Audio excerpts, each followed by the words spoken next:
Well, I've been walking for about half an hour. It's a beautiful afternoon here in Forest Creek.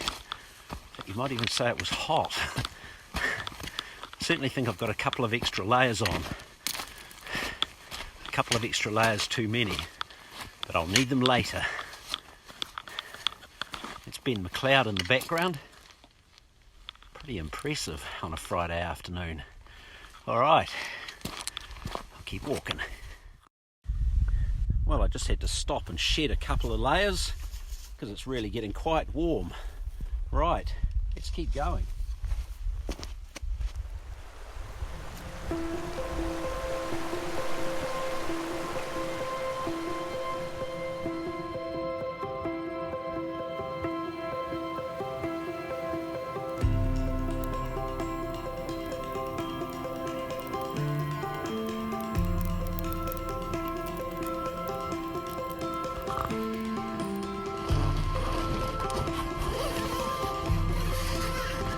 Well, look at that. That's not a bad view to wake up to, is it? Looking down Forest Creek to the Harper Range in the distance there. And as you can see, it's a bit cloudy, so I don't think we're going to get any sunrise colour this morning. Never mind, time to brew up some coffee. Because as you know, you should start every adventure with a coffee.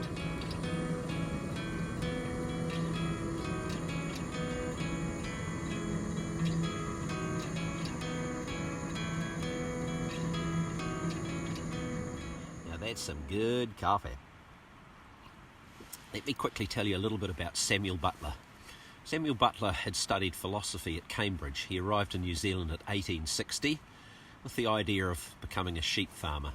His father had wanted him to become a clergyman, but Butler didn't want to have anything to do with that. So they quarrelled, and Butler said, "Right, mate, I'm out of here." He came to New Zealand. Most of the high country sheep runs had already been taken up by that time, 1860, so Butler started exploring. Eventually he discovered Forest Creek, and he rode up here and up over a saddle called Bullockbow Saddle, which is a couple of kilometres further up the valley, and he discovered a vast area of tussock land perfect for sheep. So he established Mesopotamia Station. Mesopotamia obviously comes from the Middle East, and it means between two rivers. Butler farmed Mesopotamia for 4 years, and eventually he sold it, returned to England having doubled his money. He used his experiences here at Mesopotamia and the high country in general as a basis for his novel Erewhon.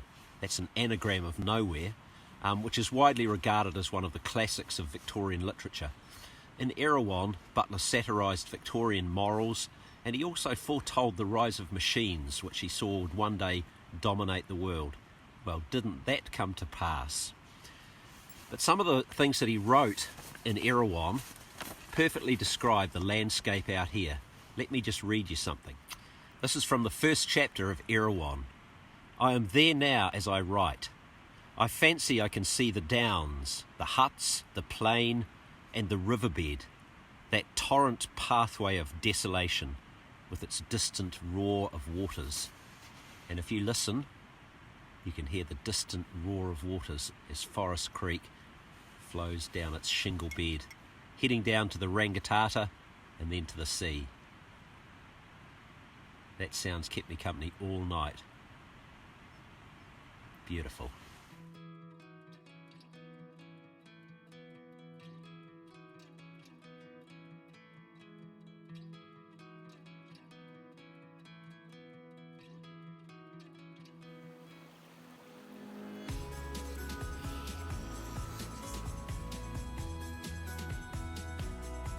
This little stone cairn behind me marks the spot of Butler's V-hut.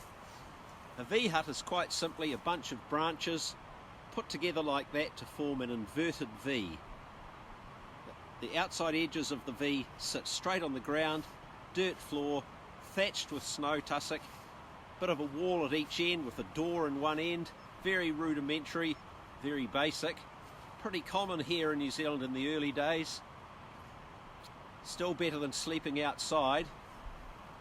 And besides, they were pretty tough, those old Englishmen. All they needed was a stiff upper lip, a bit of good old British spunk, and we could damn well do anything. And that's what Butler did. Back in the early days, if you wanted to take up a run, which is what a big block of high country was called, you had to go to the land office in Christchurch, write your name in a ledger, there would be a hearing, and you'd be assigned that land. Now there's a legend that somebody else wanted the bit of land that Butler had found up there beyond the Bullock Saddle. So he raced to Christchurch with this fellow, whose name was J.B. Caton. Caton beat Butler to Christchurch, wrote his name in the ledger, went off out to have breakfast or do something else. Butler arrived, but he saw that Caton had left a line between the previous person and his name, so that cunning old dog Butler, he wrote his name in above Caton's, and he got the land. Well, that bloody well showed him, didn't it? Hey, what? Jolly good. There's also another legend, and bear with me here, I'm not going to bang on for too much longer, but yeah, there's a legend that Butler still actually owns this little patch of land here, about 70 acres. His name was never taken off the title in the land office. I haven't been able to prove or disprove that, but if it's true, I could still be on the land of the novelist Samuel Butler. Right, Ferg out. Hope you've enjoyed all this. Catch you next time.